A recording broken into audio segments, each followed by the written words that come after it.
నవరసంబులుకు నాట్య మయూరియై మూల శబ్దంబుల మోక్షహంస. నవరసంబులుకు నాట్య మయూరియై మూల శబ్దంబుల మోక్షహంస. పరమ పవిత్రమౌ పరమాత్మ గీతయే నేడు నాట్యం వాడుచుండెగనుమా. పరమ పవిత్రమో పరమాత్మ గీతయే నేడు నాట్యం వాడుచుండెగనుమ. మునిరతనార్యులు మోదిల్లు శిష్యుండు, మునిరతనార్యులు మోదిల్లు శిష్యుండు సహజాచలుని కంఠ శబ్దరీతి. అజ్ఞానతిమిరంబులంతంబుజేయ అనాది బోధను వినుము ఆర్యులార. అజ్ఞానతిమిరంబులంతంబుజేయ అనాది బోధను వినుము ఆర్యులార. వినుము ఆర్యులార. తెలిపే జ్ఞానేశ్వరుల్ గీతం దివ్య రీతి. తెలిపే జ్ఞానేశ్వరుల్ గీతం దివ్య రీతి. ఆణిముత్యమీ గ్రంథము అచలులార. ఆణిముత్యమీ గ్రంథము అచలులార. ఆదరించిరి గీతను అచల ఋషులు గురుని వాక్కుగా గ్రహించి గురుతుగనుడు. ఆదరించిరి గీతను అచల ఋషులు గురుని వాక్కుగా గ్రహించి గురుతుగనుడు. హరి ఓం శ్రీ గురుభ్యో నమః. ఓం నమో భగవతి వాసుదేవాయ. ఓం నమో నారాయణాయ.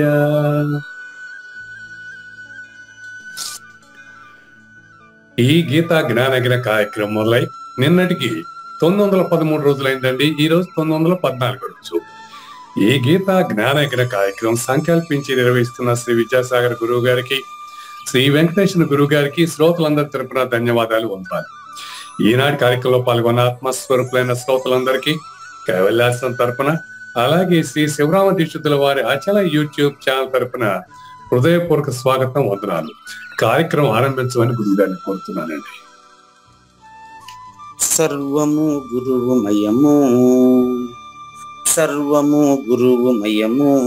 భవరోగ వైద్యుడతడని తెలియుము. సకల విద్యల నిలయము దక్షిణామూర్తి అతడని తెలియుము.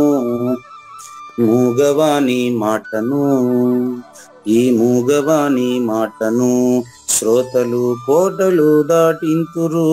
గురు కృపా సిద్ధితోనే నేనెంత ఆనందముందినానో. నిజయోగి శ్రీకృష్ణుడు నిజ భక్తుడైనట్టి అర్జునుండు. వీరి సంవాదామృతం జనులార మన పాలిట అమృతం.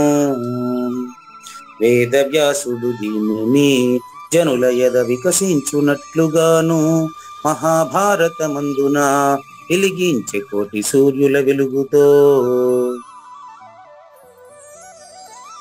నిత్య సత్య శాశ్వతమైన పరిపూర్ణంలో లేఖనే జరుగుతున్నట్లుగా మనకు తెలియబడుతున్న పవిత్రమైన శ్రీమద్ భగవద్గీత జ్ఞానేశ్వరీయ జ్ఞానయజ్ఞంలో ఈరోజు 914 రోజు. శ్రీమద్ భగవద్గీతలో 16వ అధ్యాయానికి సద్గురు స్థుతి 3వ రోజు.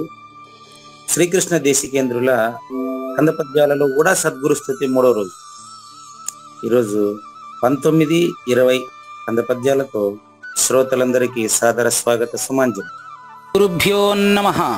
శ్రీమద్భాగవత కృష్ణదేశిక ప్రభులు రచించిన 292 కందార్థ దరువులు సంపూర్ణంగా జ్ఞానయజ్ఞంలో రోజుకొకటి చొప్పున వ్యాఖ్యానించబడిన విషయం శ్రోతలకు విదితమే. ఈ కందార్థ దరువులను రచించిన 9 సంవత్సరాల వరకు అవి ముద్రణకు నోచుకోలేదని, వాటిలోని నిగూఢ భావాలను మరింత స్పష్టం చేస్తూ రచయిత క్షరాక్షరోపాధి ద్వయదోషరహిత పరమతత్వ కందములు 261 రచించారని, తదుపరి సద్గురు శుభాశీస్సులతో ఈ రెండూ కలిపి ఒకే పుస్తకంగా ముద్రించారని పెద్దలు చెప్పగా విన్నాం. పుస్తకం ఇప్పుడు మన భక్తులతో చాలా మంది దగ్గర ఉంది. ఈ కందపద్యాలు భగవద్గీతకు ఉత్తర గీత వలె సద్గురు భక్తులకు కందార్థ దరువులలోని ఎన్నో సమస్యలకు సమాధానమై విలసిల్లుతోంది. ఎంతో ఉపయోగకరమైనటువంటి ఈ కందపద్యాలను రోజుకు ఒక్కొక్కటి చొప్పున వివరించాలని అడిగిన ప్రత్యక్ష శ్రోతల కోరిక మేరకు జ్ఞానయజ్ఞంలో శ్రీకృష్ణ పరమాత్మ సందేశానికి ముందే ప్రతిరోజు కృష్ణ ప్రభువుల దర్శనం మహద్భాగ్యంగా భావిస్తూ ముందుకు వెళదామా? బుచ్చి వెంకమ్మ తల్లిని చెచ్చెర పిండ్యాడి కాసి సేతుదాకన్ విచ్చల విడియగ జల్లెను సచ్చరితులక చలబోధ సాకల్యముగాన్ ఆ సీతాపతినతి విశ్వాసముగా గొల్చికొంటి సర్వేశ్వరుడంచు ఈ సద్బోధను తేటగ చేసి తిని ఇవి సకల జనులు చెవియొగ్గి వినన్. ఈరోజు కృష్ణ ప్రభువుల సద్గురు స్థితిలో 3వ రోజు. వారు దీక్షితుల వారిని దక్షిణామూర్తిగా మనకు పరిచయం చేశారు. శ్రీధర శివరామ దీక్షితుల్ని సద్గురు స్థితి మొదట పరిచయం చేశారు. తర్వాత ఆ దీక్షితుల కృపకు పాత్రులైనటువంటి అప్పమంత్రిని పరశురామ సీతారామ స్వామిని ఒకరోజు పరిచయం చేశారు. ఈరోజు సద్గురు పత్రిని సద్గురుమూర్తిని కలిపి పరిచయం చేస్తున్నారు. దీనికి కారణం నిన్న చెప్పుకున్నాం మనం. బోధించింది ఆయనకి గురువుగారే, దారి చూపించింది గురుపత్ని. నాకు బోధించింది తలపల మురత్నం గారే. గురువు గారికి నాకు పూర్తిగా నేను వాళ్ళ ఇంట్లో ఉన్నన్ని రోజులు గురుపుత్రిక ఆమె గీత ఆమె పేరు, ఆమె సంపూర్ణంగా మాకు ఆహారం అందించినటువంటి ఆవిడ. మరి ఇప్పుడు గురువు గారికి సేవ చేసే వాళ్ళను కూడా మనం గురువు లెక్కనే భావించాలి. ఇంపార్టెంట్. ఆయన వెంకటేశ్వర భోజనం చేసుకోదు ఉండు అంటాడు అనమాట. అప్పుడు నేను లేదు గురువు గారు ఇంట్లో భోజనం సిద్ధంగా ఉంది అంటే, సరే భోజనం అయితే నీకు వద్దు, ఆయన వెంకటేశ్వర ప్రసాదం కూడా తీసుకోవా అంటే అక్కడ బందీ అవుతాం అనమాట. అంటే ప్రసాదం అనేటప్పటికీ దాని మీద మనకు ఒక పవిత్రమైన భావం వస్తుంది చూడండి. కాబట్టి ప్రసాదం కూడా తీసుకోవా అనేటప్పటికి అంతసేపు విన్నందుకు మనం ఆయన ఇబ్బంది పెట్టడం ఎందుకని అక్కడే కూర్చొని భోజనం చేస్తాం. ఇట్లా అలవాటు అయిపోయింది నాకు. గురువు గారింట్లోనే కంప్లీట్ గా భోజనము, నిద్ర, స్నానము అన్ని గురువు ఇంట్లోనే. అప్పుడు ఆయన మాట్లాడే మాటలు, అట్లాగే వాళ్ళ గురుపత్ని గాని గురుపుత్రిక గాని మనకు సరైన సమయానికి అన్ని అందిస్తూ ఆయన సాంగత్యాలను ఉండడం వల్ల వాళ్ళకి బోధ వచ్చినా రాకపోయినా వాళ్ళని గురువుగానే భావించాల్సిన బాధ్యత శిష్యుడికి ఉన్నది. కానీ ఇక్కడ కృష్ణ ప్రభువుల జీవితాన్ని ఒకసారి పరిశీలిస్తే, నా జీవితాన్ని మీ ముందర పెట్టిన ఇప్పుడు అది ప్రతిబింబిస్తుందండి. వక్త ఎవరైనా సరే, వ్యాఖ్యాత గాని వక్త గాని మనకు బోధిస్తున్నటువంటి వాళ్ళు వాళ్ళ నిజ జీవితంలో జరిగింది మనకు ఖచ్చితంగా సమాజంలో ప్రతిబింబిస్తుందండి. ఇప్పుడు కృష్ణ ప్రభువుల జీవితాన్ని చూడండి. కృష్ణ ప్రభువులు కుడుపూడి నాగేశ్వరరావు గారు ప్రత్యేకంగా చెప్పారండి ఈ విషయాలనంతా చెప్పమని చెప్పి. ఆయన మాత్రం విని ఉండారు ఇంతకు ముందు, మీకంతా కూడా చెప్పమని చెప్పి ఆయన సలహాతోనే మళ్ళీ ఇవన్నీ గుర్తొస్తున్నాయి. ప్రారంభం అసలు కృష్ణ ప్రభువులకి ఈ పరిస్థితి ఎందుకు వచ్చింది తెలుసా? ఇంత తేటైన బోధ ఎందుకు వచ్చింది తెలుసా? ఆయన జీవితంలో 4 సంవత్సరాల కాలంలోనే ఆయన తప్ప రక్త సంబంధికులందరూ కాలం చేశారండి. తల్లి, తండ్రి, భార్య, అన్న, తమ్ముడు, అక్క, చెల్లె, కంప్లీట్. తాను మాత్రం మిగిలాడు. ఆ కథను తీసుకుని పాడుకుంటూ రామ మంత్రం ఇచ్చిపోయారు కదా భద్రాచల రామ భక్తులు వచ్చి. అంతకుముందు ఆయనకు రామ రామ రామ అదే ఇంకేం తెలియదు. రామ భజన, రామ మంత్రం, రామాయణంలో ఉండే పాటలు ఇవే. అప్పుడు ఇవన్నీ పాడుకుని ఈ యొక్క కృష్ణ ప్రభువులు ఏం చేశారంటే వీటిని పాటలుగా మార్చి తీసుకొని పోయేసి అక్కడ భద్రాచల రామదాసు సన్నిధిలో భద్రాచలంలో, ఆయన ఖమ్మం జిల్లాలో ఉండే భద్రాచలంలో పోయేసి దీని గురించి పాడుకుంటూ ఎలుగెత్తి పాడుతూ ఉన్నారనమాట. దాన్ని విన్న ఆవిడే ఈ రోజు ఈయన సంబోధించింది, ప్రారంభించింది, బుచ్చి వెంకమ్మ తల్లి. అప్పుడు ఆవిడ గురుపతిని ఆయన తెలియదు. అది పూర్తిగా వినేసి అతని బాధను చూసి అతన్ని పిలిచి ఆదరించి కూర్చోబెట్టి అడిగింది బుచ్చి వెంకమ్మ తల్లి, నాయన ఏం నీ ప్రాబ్లం, నీ బాధ ఏమి, ఈ విధంగా పాడుతున్నావు అంటే ఇదంతా పాట కాదు, నీ నిజ జీవితంలో గాథ అని నాకు అర్థమైంది. ఎందుకు నీకు ఇట్లా జరిగింది, ఏమి నీ బాధ, ఏమి కూర్చో అంటే అప్పుడు ఆ అమ్మగారికి అన్ని విన్నవిస్తాడు. ఆవిడ గురుపతిని అని తెలియదు అతనికి. అప్పుడు కృష్ణ ప్రభువులంతా చెప్పిన తర్వాత ఓహో ఇతను ఇప్పుడు ఖచ్చితంగా ఇతను ప్రబోధకు పనికి వస్తాడని గురుపతిని అతనిని ఆదరించి ఏం చేస్తుందంటే, గురువు గారు నా భర్త అని ఆమె చెప్పలేదు, ఆయన నువ్వు ఫలానా చిరునామా నేను ఒక అడ్రస్ ఇస్తాను, అక్కడికి పోయినావంటే పూర్తిగా నీ మనసులో బాధ అంతా దిగిపోతుంది, నువ్వు చాలా గొప్పవాడివి, ఇది దీనికంతా ఏదో కారణము లేకుండా కార్యం జరగదు, నీకు ఇవన్నీ జరగడానికి కారణం సద్గురువే నేను ఇక్కడికి పంపారు నాయన, నీ కోసం ఎదురు చూస్తున్నటువంటి ఒక ఆయన ఉన్నాడు, నువ్వు పలానా చోటికి వెళ్ళు అని చిరునామా మాత్రమే ఇస్తుంది ఆమె. నా భర్త అని చెప్పలేదు. తీరా ఆయన అక్కడికి వెళ్ళి గురు ప్రార్థన చేసిన వెంటనే అక్కడ ఈవిడే ముందు కనిపిస్తారు. ఏంటమ్మా మీ ఇంటికి రమ్మని చెప్పినావా నన్ను అని చెప్పి అడుగుతాడు. చెప్పిన చిరునామా కరెక్టే కదా, నిన్ను గురువు గారి దగ్గరికి పంపిస్తానని చెప్పాను కదా, ఇదో గురువు గారు అని అప్పుడు చూపిస్తారు. అప్పుడు ఏమండి నేను పరిచయం చేశాను కదా నీకు ముందే, ఆయన ఇతనే అని చెప్పి గురువు గారికి ఈ యొక్క కృష్ణ భట్టుని చూపిస్తుంది. అప్పుడు ఆయన బోధ ప్రారంభించి కృష్ణ ప్రభువుని ఇంతటి వాడిని చేస్తాడు. కాబట్టి ముందుగా గురుపతిని దర్శనం అయింది కాబట్టి గురువుని గురుపతిని ఎప్పుడు కూడా పార్వతి పరమేశ్వరులు అంటాం గాని పరమేశ్వరుడు పార్వతి అను, ప్రకృతి పురుషులు అంటాం గాని పురుషుడు ప్రకృతి అనరు. పద్య ప్రారంభంలో కూడా ఈయన ఎత్తుగడ గురుపత్రినే మొదట కీర్తించారు.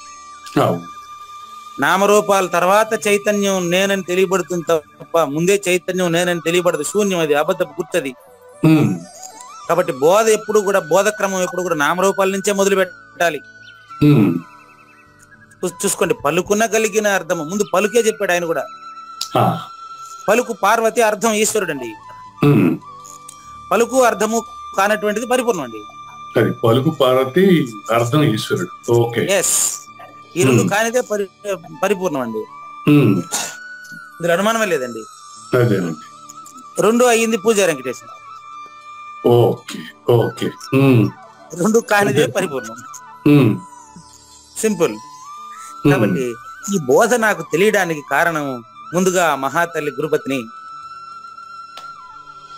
కాబట్టి బుచ్చి వెంకమ్మ తల్లిని చచ్చర పెండ్లాడి కాశీ సేతువదాకన్, ఈ ప్రపంచంలో ఈ బోధ ఎక్కడ పరిఢవిల్లుతూ ఉండినప్పటికీ, నేను కృష్ణ ప్రభువులనే వ్యక్తి మీకు చెబుతున్నప్పటికీ, ఇది ఖచ్చితంగా పలానా రోజు భద్రాచలంలో నా బాధ చూసి నా గాథ విని నన్ను సద్గురుమూర్తి దగ్గరికి చేర్చినటువంటి గురుపతిని ప్రధాన కారణం కాబట్టి బుచ్చి వెంకమ్మ తల్లిని చర పెండ్లాడి కాశీ సేతువదాకన్ విచ్చల విడియ గజల్లెను సచ్చరితుల కచల బోధ సాకల్యముగా. ఇక్కడ నిజానికి పరశురామ సీతారామ స్వామి మనకు తెలియదు, మనకు పుస్తకంలో కనిపిస్తాడు, అది కృష్ణ ప్రభువులు మాత్రమే. కానీ కృష్ణ ప్రభువులు చెబుతా ఉండే ఈ బోధ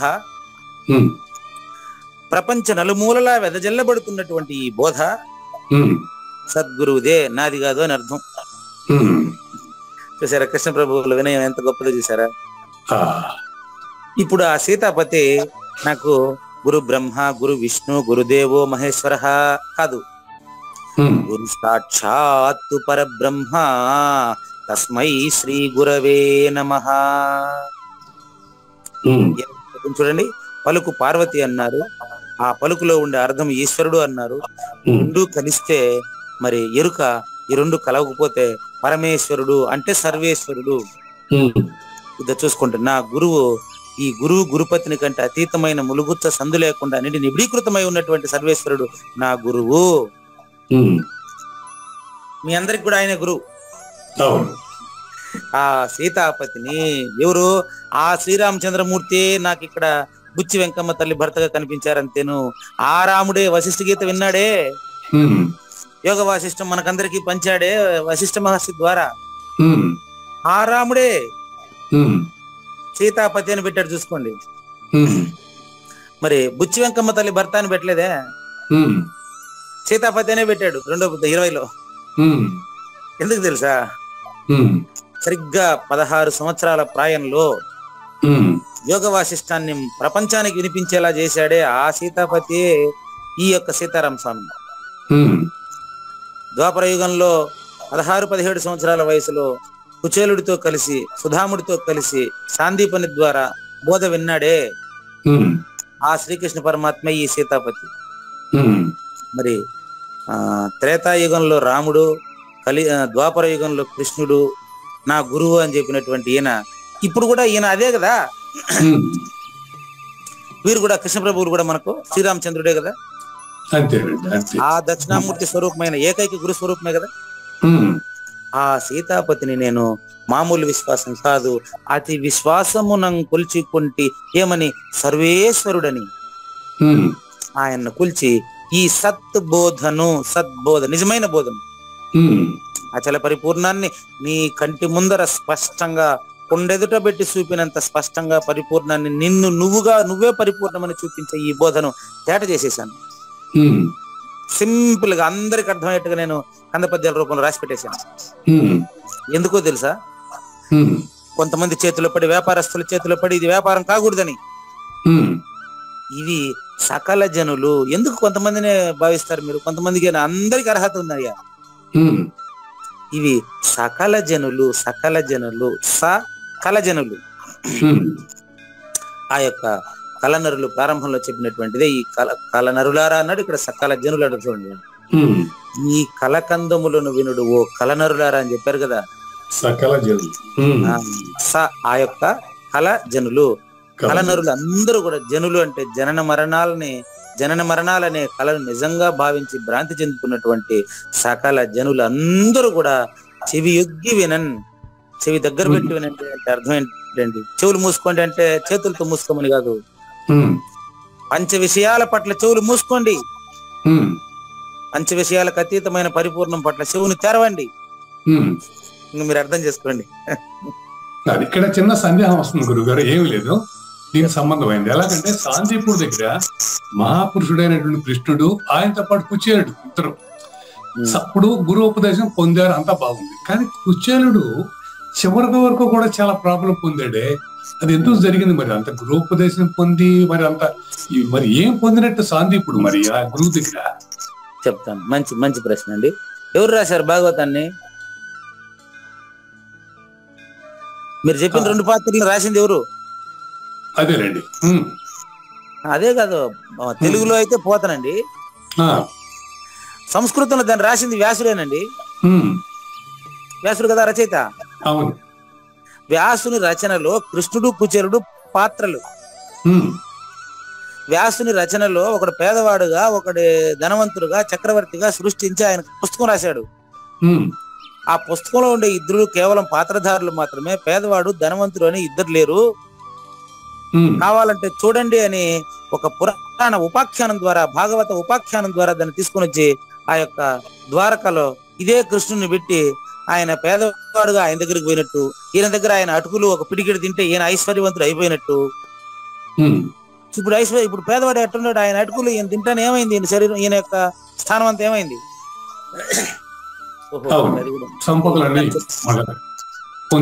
చెప్తాను. ఈయన ద్వారకను వెతుక్కుంటూ వెళ్తాడు కదా. అవును. పేదవాడయ్యి మిత్రుడి యొక్క దర్శనార్థం. అవును. చాలా కాలం తర్వాత. ఓకే వినండి. ఆ చాలా కాలం తర్వాత ఈయన పోయి అటుకులు ఇస్తానే ఆయన తింటాడు కదా. తింటానే ఏమైతుంది తెలుసా కథలో? మరి అది కూడా చెప్పాలి కదా మీకు. ఏమైతుందంటే ఆయన అటుకులు తింటానే ఇక్కడ కుచేలుని అసలు పేరు సుధాముడు అండి. కుచేలుని భార్య పేరు వామాక్షి అండి. గంపెడు సంతానంతో అందరూ కూడా కుచేలుని భార్య వామాక్షిని పిల్లలు పట్టెడు అన్నం పెట్టమని ఎండిపోయిన ఆకు దొన్నెలు పట్టుకుని అడుగుతా ఉంటే ఆ భార్య చెవుల్లో గడ్డపారేసి గెలిగినట్టు ఉంటదండి. ఇటువంటి పరిస్థితిలో ఉండినటువంటి ఆ కుటుంబం ఇక్కడ ఈయన అటుకులు తింటానే అక్కడ మరి సర్వ సమృద్ధి అయిన సామ్రాజ్యం అయిపోయింది. ఆ సామ్రాజ్యానికి వామాక్షి రాణి అయింది, కుచేలుడు రాజు అయినాడు. తిరుక్కొని పోతే వాళ్ళ ఇంటిని ఆయన గుర్తుపట్టలే, ఇక్కడ మా ఇల్లు ఉండాలి, నా పిల్లకాయలు నా భార్య ఉండాలని ఎత్తుకుంటున్నాడు.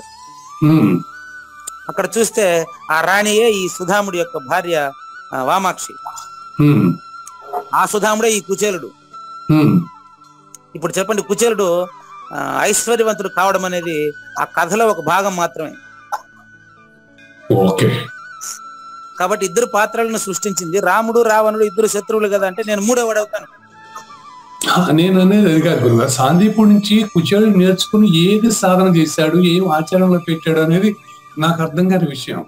అవునండి, ఆయన సాధనలోనే పెట్టాడు, ఆయన ఆనందంగానే ఉన్నాడండి.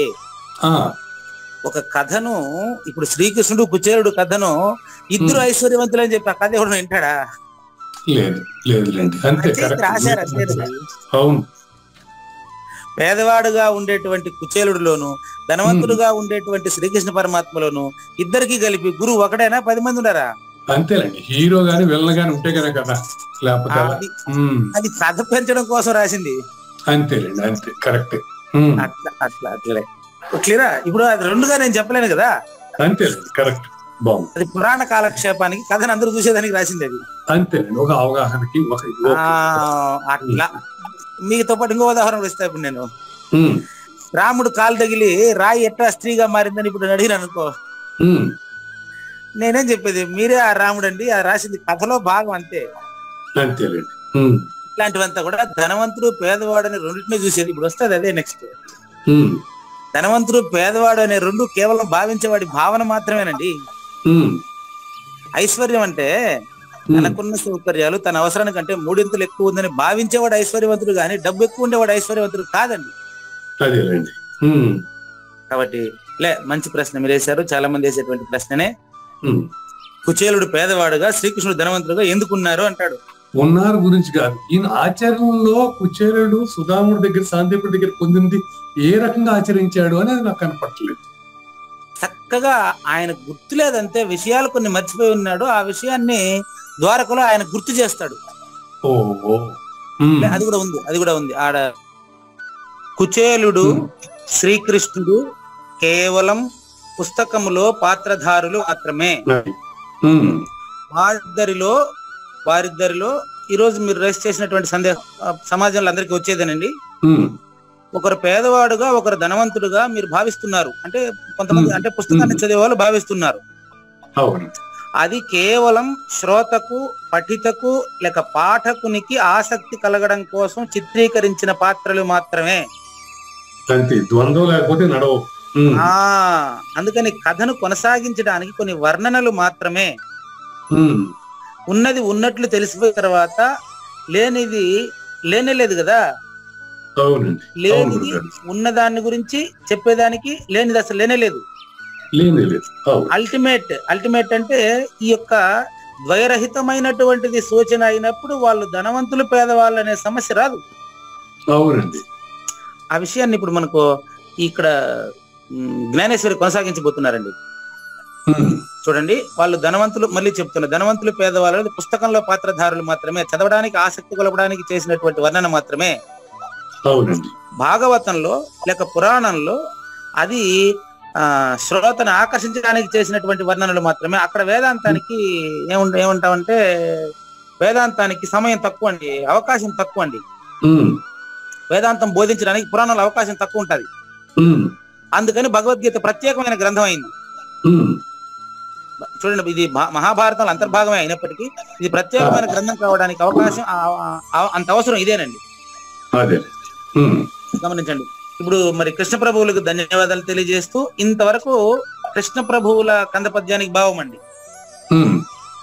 ఇక్కడ నుంచి మనం జ్ఞానయజ్ఞం 2వ భాగం అదే విషయం ఇక్కడ కొనసాగిస్తున్నాం. సద్గురు స్థుతి 3వ భాగం 914 ఎపిసోడ్ లో నిన్న మనకు 1913లో ఎంతవరకు జరిగిందంటే లక్ష్మీదేవి వచ్చి ఇంట్లో కూర్చునేస్తే వాళ్ళ దరిద్రం ఉంటదా? ఉంటది. ఇక్కడ అష్టలక్ష్మిల్లో దరిద్ర లక్ష్మి ఉందేమో చూడండి ఒకసారి. లేదు. అష్టలక్ష్మిల పేర్లు చూసుకోండి, ధనలక్ష్మి, దానలక్ష్మి, గజలక్ష్మి, సంతాన లక్ష్మి ఎన్ని ఉంటాయి. అవును. అసలు దరిద్ర లక్ష్మి ఉండదు. ఆవిడ ఐశ్వర్య స్వరూపం. అవునండి, ఐశ్వర్యం లేని దాన్నే దరిద్రం అంటారు అంతే తప్ప దరిద్ర లక్ష్మి అని తనిగా ఒకటి లేదు. అంతే, కరెక్ట్. ఐశ్వర్యం లేని దాన్నే దరిద్రం అంటారు. Right right. అదే విధంగానే ఇంకొక ఎగ్జాంపుల్ చెప్పడానికి ఒకటి కాందే రెండోదా? సరే, ఆ ఒకటి ఏమనుకుంటున్నారు మీరు, అది చెప్పండి నాకు. ఐశ్వర్యం ఒకటి అనుకుంటే కాంతి దరిద్రం. అట్లా అనుకున్నారు. ఓకే, ఒకటి అనుకుంటే కానిది రెండోది. కానీ మీరు అనుకుంటున్న ఒకటి గాని రెండు గాని కానిది పరిపూర్ణం, అది నిత్య ఐశ్వర్యం. అట్లా పోలికి మాత్రమే. ఇప్పుడు ఈ పుస్తకం కూడా మీకు పోలికి మాత్రమే, గమనించండి. అంతేనండి.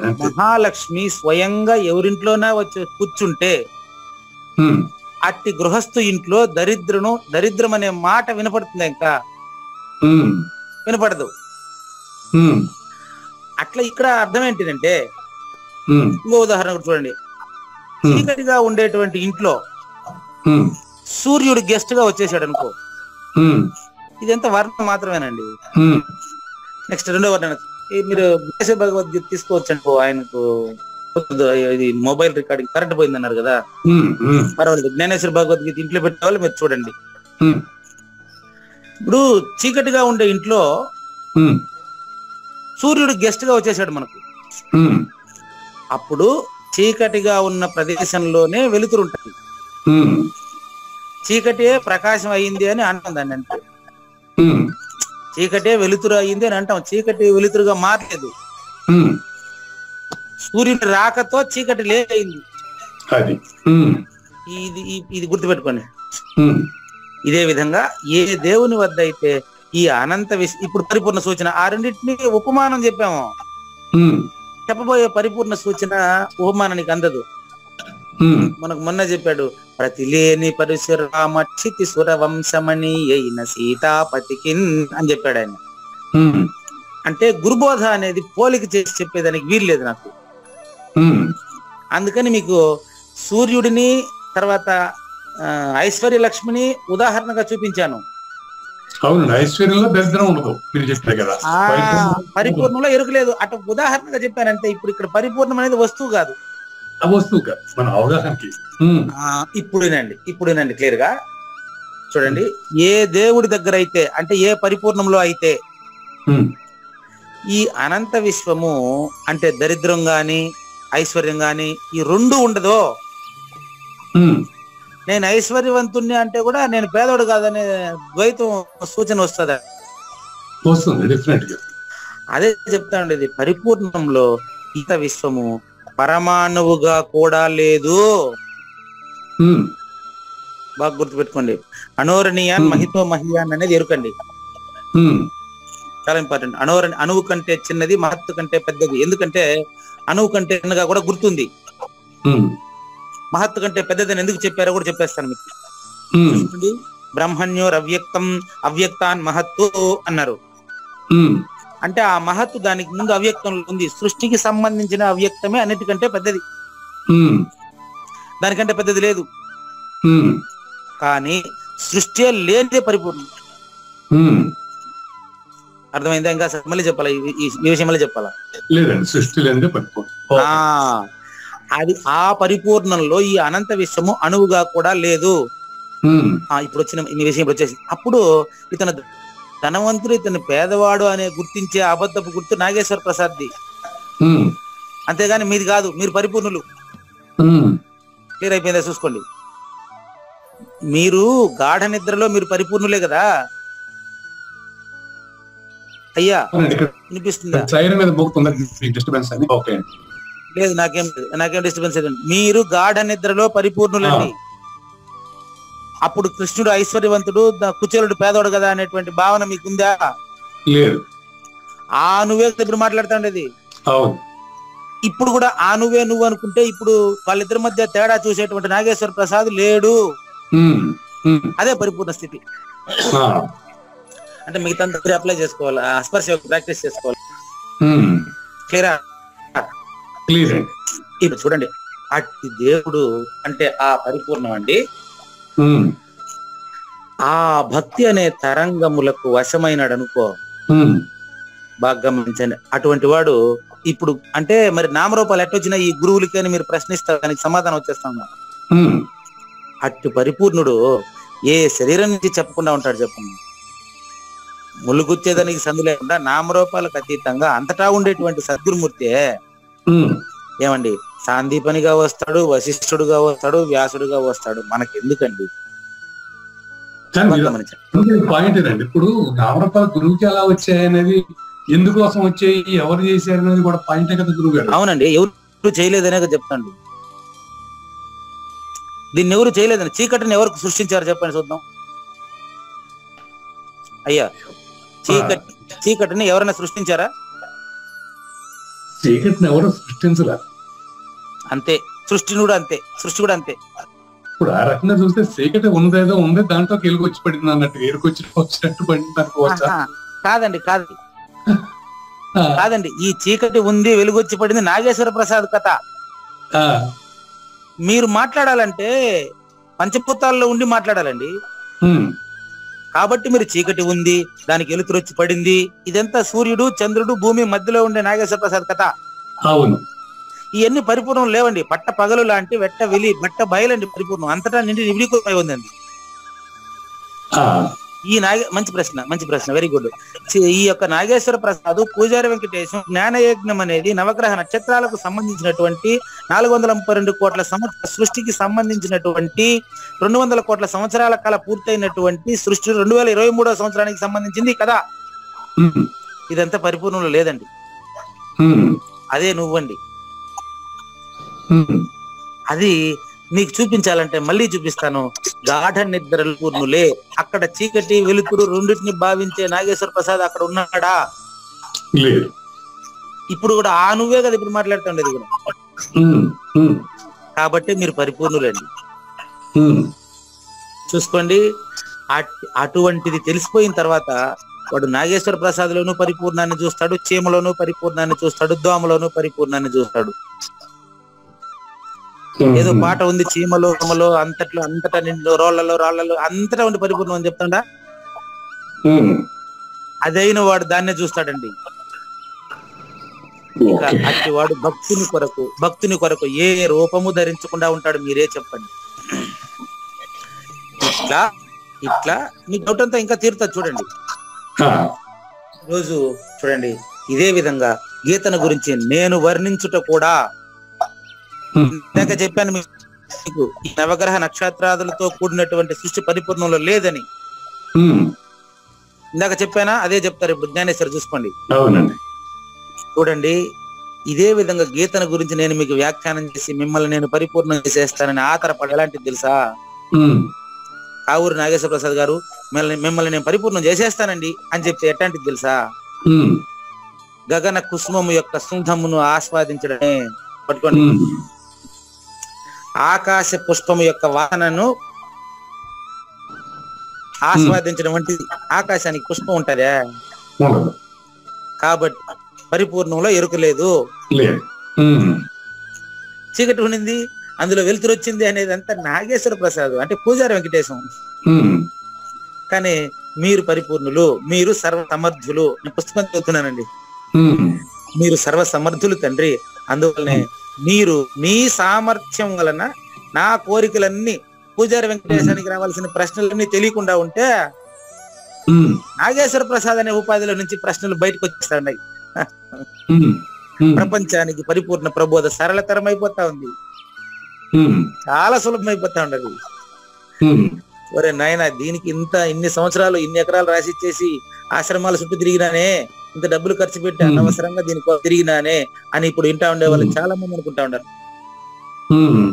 అదంతా నాగేశ్వర ప్రసాద్ వల్లే, గుర్తుపెట్టుకోండి. కాబట్టి తెలుసుకోవడానికి ఉన్నది పోగొట్టుకుంటున్నారు.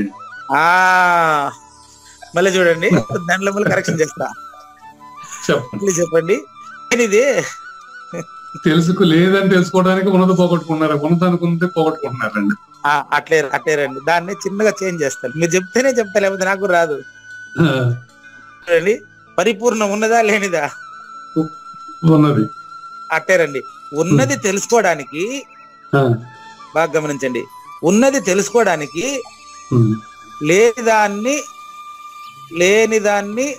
లేని దానితోనే పోగొట్టుకున్నానని భావిస్తున్నారు. ఇది మీ నుంచే వచ్చింది నాకు.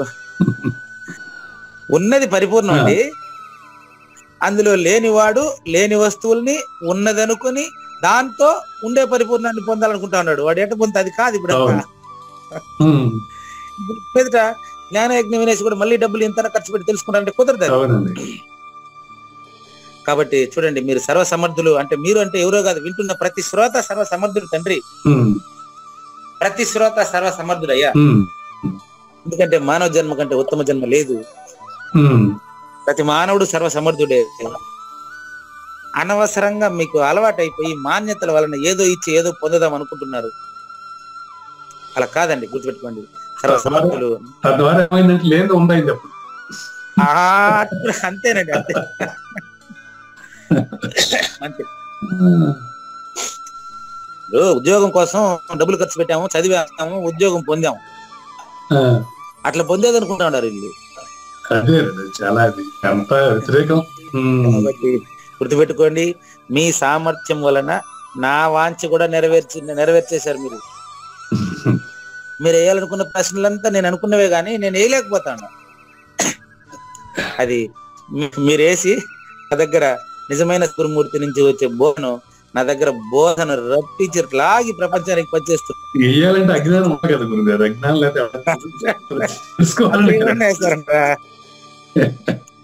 ఓకే, సంతోషం.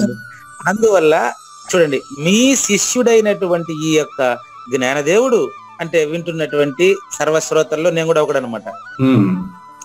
మీ కృప వలన నేను గీతలో ఉండే గంభీరమైన కఠినమైనటువంటి ఎంతో క్లిష్టమైన గ్రంథి శ్లోకాలకు అర్థం కూడా స్పష్టంగా చెప్పేయగలుగుతానండి.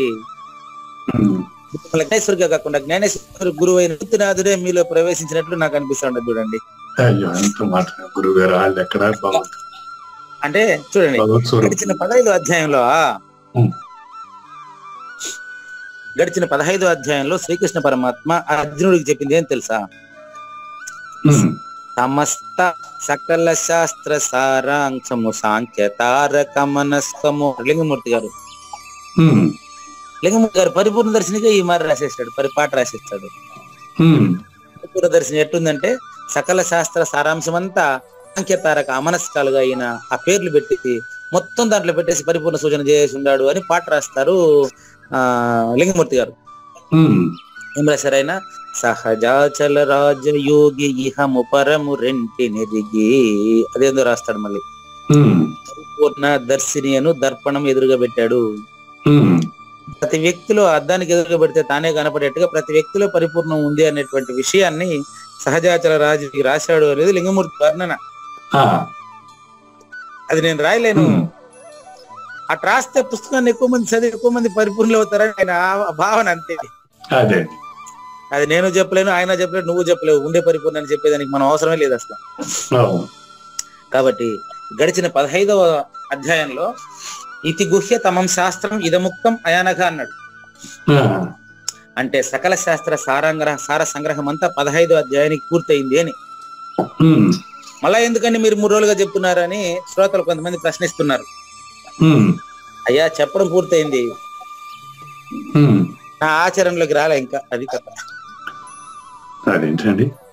అందుకని ఎట్టంటే నిపుణుడైనటువంటి ఒక వైద్యుడు ఒకానొక రోగి యొక్క అవయవముల లోపల గల రోగ నిదానమున రీతిన ఒక మనిషి హాస్పిటల్ పోయి చేరితే అతనికి రావాల్సినటువంటి ట్రీట్మెంట్ అంతా అతను ఒకసారి చూసి ఇతను ఇంకా రోగం నయం అవుతుందని గ్యారంటీ ఇచ్చేస్తారు. అంత మాత్రం నయం అయిపోయినట్టు కాదు. ఆయన ఆపరేషన్ చేసి కంప్లీట్ చేయాలి, ఆయన ఇచ్చే మాత్రలంతా పథ్యం ప్రకారం మనం ఉపయోగించాలి, అప్పుడు రోగం నయం అవుతుంది.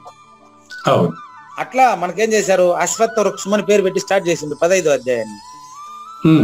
అశ్వత్థ వృక్షం అంటే మీకు చెప్పాను స్పష్టంగా నేను. లేనిది ఆ ఉన్నదిగా భ్రమపడ్డాను. కానీ మీరు మళ్ళీ వచ్చి లేనిది ఉన్నట్టుగా భ్రమపడేది. లేనిది ఉన్నట్టుగా భ్రమపడినారు, లేదు చూడండి అని చూపించాడు మనకు. కానీ ఈ రోజు మీరు 914వ రోజు కూడా ఏమడిగారంటే, ఇది కేవలం ప్రేక్షకుల శ్రోతల యొక్క అవగాహన కోసం చెప్తున్నానండి. మీరేం చేశారు, వెంటనే మళ్ళీ లేని చెట్టు లేనే లేదంటే కృష్ణుడు అనే ఒక పాత్ర, కుచేలుడు అనే ఒక పాత్ర కల్పించి వ్యాసుడు రాసినటువంటి కథలో ఈయన బేదవట, ఆయన ఐశ్వర్యవంతుడు ఎట్ట అని ప్రశ్నించారు. అంటే ఏమర్థం, మనకు ఇంకా తెలుసుకోవాల్సిన అవసరం ఉందని అర్థం. అట్లా చూడండి, ఆ 15వ అధ్యాయంలో బోధ కంప్లీట్ అయిన మాట వాస్తవమేనండి. కానీ మన ఆచరణలోకి రాలేదు అనే దానికి ఇదే రుజువు. ఆచరణ చాలా ఇంపార్టెంట్ గురువు గారు. చాలా రాలేదానికి ఇదే ప్రూఫ్. అంతేనండి. మనం కృష్ణుడు కుచేలుడు ఒకటే అని ఎంత చెప్పినప్పటికీ ఆయన పేదవాడు ఈయన ధనవంతుడు ఎందుకు అని ఆలోచిస్తున్నాం. ఆలోచిస్తున్నట్టే కదా, మనకు ఇంకా పూర్తి కాలేదనే కదా. అది ప్రూఫ్ అనమాట. కాబట్టి గుర్తుపెట్టుకోండి, ఒక రోగి ఎట్లాగైతే తనలో రోగ నిదానం వచ్చేది వైద్యుడికి అర్థమైపోయిందో, అంటే రోగికి అర్థమైనట్టు కాదు కదా, కాదు, వైద్యుడికి అర్థమైపోయింది, గురువుకి అర్థమైపోయింది, రోగికి అర్థం కాలేదు ఇంకా. అందుకని భవరోగ వైద్యుడు ఆయన. నాకెందుకు జన్మ వచ్చింది, నా భ్రాంతి కోసమే వచ్చింది, ఈ సృష్టి లేనిదే ఉన్నట్టు భ్రమపడతా ఉందని తెలిసిపోయింది నాకు. నా ఆచరణలోకి రాలేదు ఇంకా. కాబట్టి ఏం చెప్పాడు, వృక్షము అనే రూపక అలంకారము ద్వారా, రూపక అలంకారం అంటే పోలిక చేసి చెప్పుట అని అర్థం అండి. పోలిక చేసి రూపక అలంకారం. ఉదాహరణ చెప్తాను, సంసాగరము అని అంటే సముద్రం కాదు, సారం అనే సముద్రం. సముద్రం వచ్చి నీళ్లు ఉంటదే, సంసారంలో కష్టాలు ఉంటాయి. ఎందుకు పోల్చారు అట్లా చెప్తాను. సముద్రంలో నీళ్లు ఎక్కువగా ఉండినట్లుగా సంసారంలో కష్టాలు ఎక్కువగా ఉంటాయని చెప్పడానికి సంసార సముద్రం అని పోల్చారు. కానీ దాన్నే కృష్ణ పరమాత్మ సంసార సాగరం ఘోరం అని మీరు అనుకుంటా ఉంటారు నాయన. లేదు బాబు, ఈ సంసారం అశ్వత్థ వృక్షం ఆయన, లేని చెట్టు ఉన్నట్టు అనిపిస్తా ఉంది బాబు, మీ భ్రాంతి వల్ల నాయన. నేనుంటేనే సాగం, నేనుంటేనే కష్టాలు. ఏది ఇప్పుడు మీరు చెప్పిన నేను సృష్టికి సంబంధించిన నేను. అవును. అదే పురుషోత్తముడైన నాలో ఈ చెట్టే లేదు తండ్రి, చెట్టు లేని చెట్టు అది. అందుకని తలకిందులుగా అని కూడా చెప్పాం మీకు. తలకిందులుగా అంటే వేర్లు పైకి కొమ్మల కిందికి అని మాత్రం కాదు. ఊర్ధ మూలం అధశాఖం అంటే ఊర్ధం అంటే పరిపూర్ణం, అందులో అధశాఖలకు మూలం లేదని అర్థం అని చెప్పాను ఫస్టే. అంటే అర్థం ఏంటంటే లేకనే ఉన్నట్లు కనిపించేది కాబట్టి తలకిందులు అని వర్ణించడమైనది. నువ్వు మాట్లాడుతూ ఉంటే దేహం కూడా అట్లాంటిదే. లేకనే ఉన్నట్టు కనిపించేది కానీ వృక్షం తలకిందులుగా ఉంది. అట్లా చెప్పారు. కాబట్టి అట్ట అలంకారిక భాషలో ఉపాధి రూపియగు సంపూర్ణ విశ్వమును గురించి వివరించాడు. ఇది ఇంపార్టెంట్ ఇక్కడ. ఉపాధి అంటే నా దేహం. సంసారం పూజారి వెంకటేశానికి కనిపించే సంసారం పూజారి వెంకటేశం దేహానికి మాత్రమే సంబంధించింది కదా, పరిపూర్ణానికి సంబంధించింది కాదు. ఫినిష్. పూజారి వెంకటేశంలో పరిపూర్ణత తెలిసిపోయిన తర్వాత ఇప్పుడు సంసారం ఎక్కడుందండి? ఆచరణయుక్తమైనటువంటిది అప్డేట్స్ మళ్ళీ కొన్ని ఈ జ్ఞానయజ్ఞం అయిపోయే లోపే కూడా మీకు తెలిసే వీలుందండి. ఆచరణయుక్తంగా అనేది చాలా ఇంపార్టెంట్ విషయం. ఇప్పుడు చెప్పకూడదు, ఎట్లా ఆచరిస్తున్నాను అనేది ఇప్పుడు చెప్పకూడదు, ఆచరించిన మాత్రమే చెప్పుంటాను. భవిష్యత్తులో కూడా నేను మీకు ఆచరించినటువంటిది మీకు అప్డేట్ చేస్తూ వస్తాను. ఆచరణలోకి ఎట్లా వస్తుంది మీకు చూడండి. సంసారూప వృక్షము ఉపాధి రూపి అని వర్ణించారు. పూర్ణమగు విశ్వాన్ని వర్ణించాడు. అంటే విశ్వంలో అణువు నుంచి మహత్ వరకు పూర్తిగా లేనిదే అశ్వత్థ వృక్షము. మరి లేనిది లేదని తెలిసినటువంటి వారు నాకు ఇంతవరకు కనపడలేదు. మళ్ళీ చెప్తున్నా కదా మీకు, భౌతికంగా శారీరకంగా కూడా వాళ్ళు కనిపించేటప్పటికి వాళ్ళ గురించి పుస్తకాల్లో చదవాల్సి వస్తా ఉంది తప్ప వాళ్ళు ఉండేటప్పుడు వాళ్ళని గుర్తిస్తేనే పరిపూర్ణుడండి. వాళ్ళు ఉండేటప్పుడు వాళ్ళని గుర్తించేటువంటి వ్యక్తి మనకి ఇంతవరకు నాకైతే వ్యక్తి రూపంగా ఎవరు కనపడడం లేదు. దాన్ని తెలుసుకునే దానికి శ్రద్ధగా ఉండేటువంటి శిష్యుడు కూడా కనపడలే ఇంకా నాకు. దానికి ఏం చేయాలి అది కూడా చూడండి, మీరే ఆలోచించండి. నిజంగా నేను పరిపూర్ణాన్ని తెలుసుకోవడం కోసమే వచ్చానండి, నాకు జన్మరహితమే కావాలి అని మాట్లాడే వాళ్ళు నిజంగా దానికోసం రాలేదండి. ఒకసారి గమనించండి. No doubt. ఇప్పుడు ఉన్నది ఉన్నట్టుగా అనుకుంటే మనం డిఫరెంట్ గా అదేనండి. అది కథ, సత్యం. అది యాక్చువల్గా మనం కనిపిస్తారండి. గురు శిష్య రహితమే పరిపూర్ణం అండి. కాబట్టి ఈ విశ్వంలో సంసార వృక్షం పూర్తిగా లేనిదని చెప్పి, లేని సంసారంలో ఈ జీవాత్మ అనేటువంటి అక్షర పురుషుని లక్షణాన్ని కూడా చెప్పారు. ఉపాధి క్షరము జీవాత్మ అక్షరం అండి. ఉపాధి క్షరము జీవాత్మ అక్షరం. క్షరాక్షర విలక్షణం పరిపూర్ణం అండి. అదే అండి, రైట్. ఉపాధి అక్షరం, ఉపాధి క్షరం జీవాత్మ తిరిగేవాడు అక్షరం, జీవాత్మ అక్షరం. ఓకే. ఈ రెండింటి ద్వారా మీరు ధనవంతుడికి పేదవాడికి నేను చెప్పేటప్పుడు నేను కూడా చెప్తూ ఉంటానండి. దరిద్ర ఇప్పుడు అదృష్ట లక్ష్మి వచ్చి ఇంట్లో కూర్చుంటే దరిద్రం ఉండదు ఇంకా. అలా ఉదాహరణ చెప్తూ ఉంటే మీరు భౌతికంగా ఉండే ధనవంతుడిని పేదవాడిని కంపేర్ చేశారనుకో, అది పూజారి వెంకటేశ్వర అంటే కంపేర్ చేసేది. అది భౌతికంగా కాదు, పరిపూర్ణం తెలిస్తే తెలిసినోడు లేడు. అది అక్షర పురుషుడు, క్షర పురుషుడికి మీరినటువంటి ఉత్తమ పురుషుడు కథ అది. ఎప్పుడైతే నాగేశ్వర ప్రసాద్ లేడో అప్పుడు మాత్రమే ఆయన ఉంటాడు, దక్షిణామూర్తి ఉంటాడు. ఎప్పుడైతే దక్షిణామూర్తి ఉంటాడో అప్పుడు నాగేశ్వర ప్రసాద్ కనపడడు. అంతే. ఇప్పుడు లేని తెలియటానికి జీవాత్మ అనే అక్షర స్వరూపం అయితే ఉండాల్సిందే లేదు. అది అదే చెప్పేది, జీవాత్మ అనేటువంటి అక్షర పురుషుడు ఉన్నంత వరకు, బాగా చూసుకోండి, జీవాత్మ అనే అక్షర పురుషుడు ఉన్నంత వరకు నాగేశ్వర ప్రసాద్ అనే అక్షర పురుషుడు ఉంటాడండి. పట్టుకోండి, మంచి ప్రశ్న మీరేసింది. జీవాత్మ అనే అక్షర పురుషుడు ఉన్నంత వరకు నాగేశ్వర ప్రసాద్ అనే అక్షర పురుషుడు కూడా ఉంటాడయ్యా. అదే ద్వయం అండి, అదే ద్వయం. గాఢ నిద్రలో జీవాత్మ అనే అక్షర పురుషుడు గాని నాగేశ్వర ప్రసాద్ అనే క్షర పురుషుడు గాని ఈ రెండిటికి సంబంధించిన ద్వయ గుర్తు మీకు గాఢమైనటువంటి సుషుప్తిలో తెలుస్తున్నదా? లేదు. అక్కడ నువ్వే పురుషోత్తముడు, నేను కాదు. అక్కడ ఉండే నీలో పూజారి వెంకటేశ్వర ఎట్లా కనిపిస్తాడు నీకు? ఆడ నువ్వే పురుషోత్తముడు, నువ్వే పరిపూర్ణుడు తండ్రి. అంటే ఇక్కడ ఈ ఉపాధి జీవాత్మ అనే దాని యొక్క బ్రిడ్జ్ దాటాలంటే దానికి ఏంటి పరికరం? మానవ జన్మ. మంచి మంచి విషయం అండి. మానవ జన్మ అనుమానమే లేదు. ప్రూఫ్ చెప్తాను. సంసార సాగరం ఘోరం తర్తుమిచ్చతి యో నరః ఏతానావం సమాసాధ్యం పారం యాతి సుఖేన సహా. మీరు అడిగారు దానికి ఏది దాటాలంటే ఏది పరికరం అని అడిగారు. బ్రిడ్జ్ దాటాలి దాన్ని. ఎస్, ఉండండి, అదే కరెక్టే. మీరు ప్రశ్న కరెక్టే, ఆన్సర్ పూర్తిగానండి. వివేక చూడమణిలో 3 విషయాలు చెప్పాడు మీ ప్రశ్నకు ఆన్సర్. నంబర్ 1 మానవ జన్మ. ఓకే, మానవ జన్మే దానికి బ్రిడ్జి. Okay okay. నంబర్ 2 గురువు. మానవ జన్మ గురువు. రైట్. ఓకే. మానవ జన్మ గురువు. ఆ గురువును ఉపయోగించుకునేటువంటి నేర్పు ఆ వ్యక్తికే ఉండాలి. ఆ వ్యక్తి దానికి ప్రయత్నం చేయాలి, శిష్యుడు ప్రయత్నం చేయాలి. ఓకే. ఇదంతా మీకు చెప్పినటువంటి ఈ 3 అంశాలు కూడా మీకు పరిపూర్ణం తెలుసుకునేదానికి ప్రయత్నం మాత్రమే. కానీ పరిపూర్ణం తెలిసిన తర్వాత ఇప్పుడే చూపిస్తున్నాను కదా మీకు, గాఢ నిద్రలో ఈ నేర్చుకునేవాడు, నేర్పించేటోడు, ప్రశ్నించేవాడు ఉండాడా? లేదు. అప్పుడు నువ్వు పరిపూర్ణుడే తండ్రి. ఆ పరిపూర్ణుడే ఇప్పుడు దాన్ని నాగేశ్వర ప్రసాద్ అనే ఉపాధి ద్వారా తెలుసుకోవాలని ప్రయత్నించుటే దోషము. దానికి నువ్వు ఏ ప్రయత్నం అక్కర్లేదు.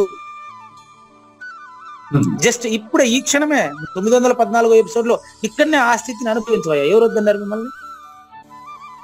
ఆయనకు దయ వస్తే 6 నిమిషం చాలు, స్పష్టంగా సూచన చేస్తున్నాడు ఆయనేమో. మీరు ఇప్పుడే పరిపూర్ణుడని నమ్మండి, ఇప్పుడే పరిపూర్ణుడని మీరు ఆ స్థితిలో ఉండండి. ఎవరు వద్దన్నారు మిమ్మల్ని?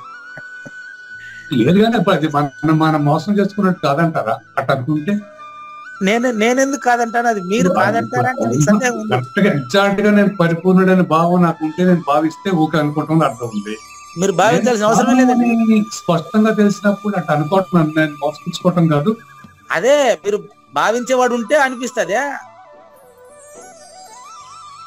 ఇదంతా నాగేశ్వర ప్రసాద్ కనిపించేది కదండి. భావించుకునేవాడు ఉండాలంటారా? అంతే కదా, భావించేవాడి కంటే వేరు కాదు. అలా మోసం చేసుకుంటున్నారని భావించేప్పుడు నాగేశ్వర ప్రసాదే. అంతే భావన. ఆడ మనంతా లేవనుగా చెప్తాం లేదా? అంతేలేండి, అంతేలేండి. మిమ్మల్ని పక్కన పెట్టి ఇంకొకరిని ఆలోచించి చూడండి. మీరేం చేస్తున్నారు? నాగేశ్వర ప్రసాద్ పరిపూర్ణాన్ని అన్వయింపజేసే ప్రయత్నంలో ఫెయిల్ అవుతున్నారు. అవునండి. కాబట్టి మీరు అటు కాకుండా మీరే పరిపూర్ణాన్ని ఎందుకు చెప్తున్నానంటే, ఈ విశ్వంలో క్షర అక్షరం అనే ద్వయం మాత్రమే ఎరుగుతుంది. అవునండి. ఉపాధి వలననే చైతన్యం సాకారమై మీకు తెలుస్తా ఉంది. అవునండి. మీరు నిద్రపోయేటప్పుడు నేను నిద్రపోతున్నానని గుర్తుతో నిద్రపోండి చూద్దాం. ఎవరైతే కాదు, నిద్రపోయిన తర్వాత గుర్తులేదు కదయ్యా. అవును. కాబట్టి అంతమున ఉత్తమ పురుషుని గురించి వివరించినప్పుడు నిర్మల ఆత్మతత్వము కూడా చూపించబడెను. నిజంగా చూస్తే నిద్రపోయిన వాడు, ఏమండి నేను నిద్రపోతున్నాను మీకు కనపడలేదా అని చెప్పినాడు అనుకో. కాబట్టి మీరు ప్రతి మాట మీరు ప్రశ్నించాల్సింది కరెక్టే, నేను దాన్ని కాదని లేదండి. నిర్ణయం నేను చేయట్లేదండి. ఇప్పుడు మీరు చెప్పింది బాగుంది గురుగారు. ఏదైనా భావంతోనే ఏదైనా మారుతుంది అనేది ఉపాధిలోనే భావన ఉంది కనుక అదే బ్రిడ్జి, మన ముక్తి మార్గం అదే. చూడండి, భావన భావించేవాడి కంటే వేరా కాదు, శక్తి శక్తుడి కంటే వేరా కాదు. ఈ రెండుకి వేరైంది పరిపూర్ణమైన ఆయన. అంతేనండి, అంతేనండి. అటు పిమ్మట శ్రీకృష్ణ పరమాత్మ ఆత్మ ప్రాప్తి పొందనగు ప్రబల సాధము జ్ఞానమే అని చెప్పారు. ఆ జ్ఞానం అచల పరిపూర్ణ పరిజ్ఞానమేనని చెప్పారు. అది తెలిసిన పరిపూర్ణుడే వచ్చి నీకు సూచన చేయాలి. చేసేటప్పుడు సూచన చేయించుకునేవాడు కూడా అంతటి వాడే ఉండాలి.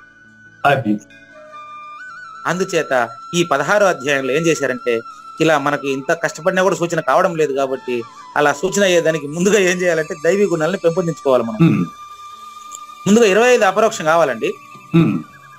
క్షరాక్షరముల్లో క్షరం పైన ఎక్కువ ఆశ ఉంటుంది ప్రతి మనిషికి, సహజం అది. అక్షరం అపరోక్షం అయితే అక్షరం నుండి మరి పరిపూర్ణము అపరోక్ష అనుభూతి చెందుతాడు, అనుమానమే లేదు దాంట్లో. అక్కడ క్షరాక్షరములు ఉండదు. నేను పరిపూర్ణాన్ని తెలుసుకున్నాను అనడు, తెలుసుకోవాలని కూడా అనడు. నీకు చెప్తాను ఇప్పుడు అర్జెంట్ గా ఉదాహరణ చెప్పేస్తా. నడవడం ఆగింది అంటే ఏమర్థం? నడవటం ఆగింది, నడక ఆగింది అంటే నేను ఒక ఊరికి వెళ్ళాలండి. అవునండి. అయ్యా వినిపిస్తుందా? చూడండి, నేను ఒక ఊరికి వెళ్ళాలండి. నడక ఆగింది అంటే ఏమర్థం? ఊరు వచ్చిందని. నేను చెప్పలేదు, ఇప్పుడు మీరే చెప్పేశారు. అందులోనే మరో ఉదాహరణ చూపిస్తా. నేను నడక ఆపినాను అనే గుర్తు వాడికి ఉంటది ఇంకా? ఉండదు, ఉండదు. వాడు వచ్చిన పని వేరే. అది ఆలోచించాల్సిన నడక మానే ఆలోచించాల్సిన అవసరం ఏముంది? అదే విధంగా మీరు పరిపూర్ణులని చెప్పడానికి మరో ఉదాహరణ చెప్తున్నా. నడవాలంటే నడవాలి అనేది అర్థం, అవగాహన వస్తుంది. కానీ ఒకసారి చేరినాక నడక నేను ఆగానని తెలుసుకోవాల్సిన అవసరం లేదు. అట్లా పరిపూర్ణాన్ని తెలుసుకున్న తర్వాత నేను పరిపూర్ణుడు అని అతను ఫీల్ అవడం సహజంగా పరిపూర్ణుడుగా ఉంటాడు, అంతే. అంతే. ఇక కేవలము గురు శిష్య సంబంధం మాత్రం మిగిలింది. ఆ 15వ అధ్యాయంలో తెలియాల్సిన విషయం తెలిసిపోయిన తర్వాత గురు శిష్య ఇద్దరి సంబంధం మిగిలింది. చెప్పేవాడు ఒకడు, వినేవాడు ఒకడు ఉన్నాడు అనేటువంటిది మాత్రం మిగిలిందంట ఇంకా. కాబట్టి ఈ ప్రకరణంలో జ్ఞానులకు పూర్తిగా సంతసం కలిగింది గాని, వారు అన్ని విషయాలను చక్కగా తెలుసుకున్నారు గాని, ఆత్మ ప్రాప్తిని వాంఛించే ముముక్షువులు నాలాంటి వాళ్ళు చాలా మంది, ఇంకా కూడా కొంతమంది సందేహం మిగిలి ఉందండి. సందేహాలన్నీ నాగేశ్వర ప్రసాద్ గారు ఈజీ తెరిచిపెట్టారండి. ఆ సందేహాలన్నిటికీ విశ్వాధిపతి అయినటువంటి శ్రీకృష్ణ పరమాత్మ భాగ్యవంతుడైనటువంటి మనందరినీ, ప్రతి ఒక్కరిలో కూడా పురుషోత్తముని చూపించేటువంటి ప్రయత్నం చేయాలి అంటే ముందుగా దైవీ గుణాలని మనలో పెంపొందించడం కోసం దైవీ గుణాలని ముందుగా ఈ అధ్యాయాలు తీసుకుని రాబోతుంది. రేపటికి కూడా ఈ సద్గురు స్థుతే ఉంటుందండి. ఎల్లుండి 916 ఎపిసోడ్ లో మొదలవుతుందండి. కృష్ణ ప్రభువుల బోధ, ఈ యొక్క దైవీ గుణాలు ఒకేసారి స్టార్ట్ అవుతాయి. కాబట్టి చాలా ముఖ్యమైనటువంటి విషయం ఏంటంటే భగవంతుడు సర్వజ్ఞుడు, అలా సర్వజ్ఞ అతీతుడు అండి. చాలా ఇంపార్టెంట్ ఇది. కాబట్టి అతడే భక్తి యొక్క అతీతుడుగా ఉండి మనకు సర్వజ్ఞుడుగా కనిపిస్తూ ఉంటాడు. ఆ చివరి శ్లోకంలో మనకు 15వ అధ్యాయంలో అనేకమైనటువంటి మహిమల్ని ఒక్కసారిగా పెట్టేశారండి. అధ్యాయం ముగించాలి కాబట్టి ముగించినటువంటి అధ్యాయం మనకు వంట పట్టాలి అంటే, బోధ అయితే 15వ అధ్యాయానికి అయిపోయింది. మనకు వంట పట్టాలంటే, అది మనకు అనుభూతిలోకి రావాలంటే ముందు మనం దైవీ గుణాలను పెంపొందించుకోవాలి. కాబట్టి దైవీ గుణముల యొక్క ప్రాధాన్యత 915 ఎపిసోడ్ లో చూద్దాం. లేనిది లేదు లేదు, ఉన్నది లేకపోవుట లేదండి, ఈ గొప్ప మర్మమంతా నీ వలన తేటగా తెలిసేనండి, శ్రీకృష్ణుని పలుకును సూటిగా తలపలా మునిరత్నమే, శ్రీమించిన భావమై సద్గురువు చెప్పకనే చెప్పెను గదా. సద్గురు మంగళం అమ్మ కానండి. జయ మంగళం నిత్య శుభమంగళం, జయతు జయ మంగళం మహోత్సవ మంగళం, జయ మంగళం నిత్య శుభమంగళం, జయతు జయ మంగళం మహోత్సవ మంగళం. శ్రీమించునచలంబు సూచించినటువంటి దక్షిణామూర్తికి దండమిడుతూ, శ్రీమించునచలంబు సూచించినటువంటి దక్షిణామూర్తికి దండమిడుతూ, శ్రీ మహావిష్ణువు సూర్య భగవానుడు యాజ్ఞవల్కి జనక రాజఋషికి జయ మంగళం నిత్య శుభమంగళం, జయతు జయ మంగళం మహోత్సవ మంగళం. అయం వ్యర్థ బాహ్య కోపి నభవతి అనే సుఖయోగి సాంది పరుసుల వరుస, అయం వ్యర్థ బాహ్య కోపి నభవతి అనే సుఖయోగి సాంది పరుసుల వరుస, దీనినే శ్రీకృష్ణ పరమాత్మ వద్దనే ఎరిగరిగిన ఉద్ధవార్జునులకు జయ మంగళం నిత్య శుభమంగళం, జయతు జయ మంగళం మహోత్సవ మంగళం. శ్రీ అల్లమా ప్రభు బసవేశ్వరుండును బ్రహ్మానంద రామానంద స్వామి, శ్రీ అల్లమా ప్రభు బసవేశ్వరుండును బ్రహ్మానంద రామానంద స్వామి, నవరసాలు లిఖించు నాట్యమయూరిగా గీతను మలచిన జ్ఞానేశ్వరులకు జయ మంగళం నిత్య శుభమంగళం, జయతు జయ మంగళం మహోత్సవ మంగళం. కబీరు దాసుడు సహజానంద గురుడు రామావధూతయు రాజితముగా, కబీరు దాసుడు సహజానంద గురుడు రామావధూతయు రాజితముగా, అంబికా శివయోగి శ్రీవేమన నిరంజన వెంకయ్య తిరువెంగళార్యులకును జయ మంగళం నిత్య శుభమంగళం, జయతు జయ మంగళం మహోత్సవ మంగళం.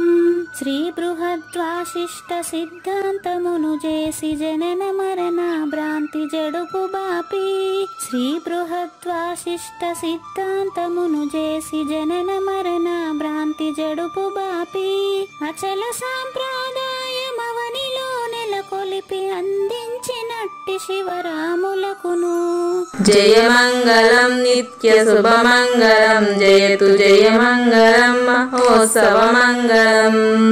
మెప్పైన బోధల తిప్పలు బాపిన అప్పయ్య మంత్రియు అచల గురులు, మెప్పైన బోధల తిప్పలు బాపిన అప్పయ్య మంత్రియు అచల గురులు, పరశురామ సీతారామ స్వామి ప్రభులు నరసింహయోగి గురువర్యులకును జయ మంగళం నిత్య శుభమంగళం, జయతు జయ మంగళం మహోత్సవ మంగళం.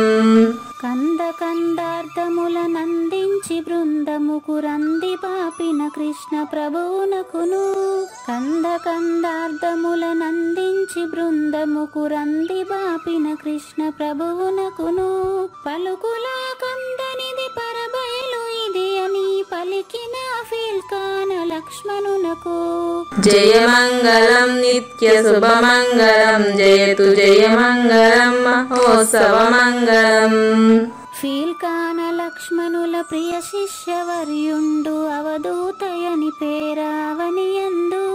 ఫీల్కాన లక్ష్మణుల ప్రియ శిష్యవర్యుండు అవధూతయని పేరావనియందు. పాఠాలు నేర్పించి పీఠాలు ఏర్పరచి శంఖబాపిన వెంకటేశ్వర వధూతకు జయమంగళం నిత్య శుభమంగళం జయతు జయమంగళం మహోత్సవమంగళం. బట్టబయలున ఎరుక పుట్టనే లేదని బాలాజీ సింగు ఈ కీలు తెలిపే. బట్టబయలున ఎరుక పుట్టనే లేదని బాలాజీ సింగు ఈ కీలు తెలిపే. మూలమూలేనట్టు ఎరుకేమి లేదని తెలియజెప్పిన మునిరత్నమార్యులకును జయమంగళం నిత్య శుభమంగళం జయతు జయమంగళం మహోత్సవమంగళం. నరస్వప్నము వంటి సురస్వప్నమిది అని పరిపూర్ణ దర్శినిని ప్రకటపరచి. నరస్వప్నము వంటి సురస్వప్నమిది అని పరిపూర్ణ దర్శినిని ప్రకటపరచి. సహజాచల రాజయోగి సద్గురు కృపచ సాంప్రదాయక గురుల సరసన జేరే. జయమంగళం నిత్య శుభమంగళం జయతు జయమంగళం మహోత్సవమంగళం. నిష్కల్మషానంద నిజ గురుని శిష్యుండు లింగమూర్తి లిపిని పొందుపరచి. నిష్కల్మషానంద నిజ గురుని శిష్యుండు లింగమూర్తి లిపిని పొందుపరచి. కార్వేటి నగరము పురవాసుడైనట్టి పూజారి వెంకటేశునకంకితం విధి.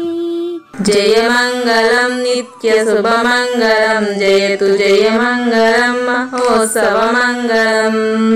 జయమంగళం నిత్య శుభమంగళం జయతు జయమంగళం మహోత్సవమంగళం. జై సద్గురు ప్రభు మహారాజ్ కి జై. జై గురుదేవ్ అండి. శ్రోతలందరి తరపున వెంకటేశ్వర గురువు గారు ధన్యవాదాలు చెప్తూ శాంతి మంత్రం. పూర్ణమదః పూర్ణమిదం పూర్ణాత్ పూర్ణముదచ్యతే పూర్ణస్య పూర్ణమాదాయ పూర్ణమేవా అవశిష్యతే. ఓం తత్సత్. ఓం శాంతి శాంతి శాంతి. హరి ఓం. అశరీరం సర్వదా అస్తి శరీరం రహితం సదా. అయమేవ సద్యో ముక్తి అన్యథా భ్రమకారణం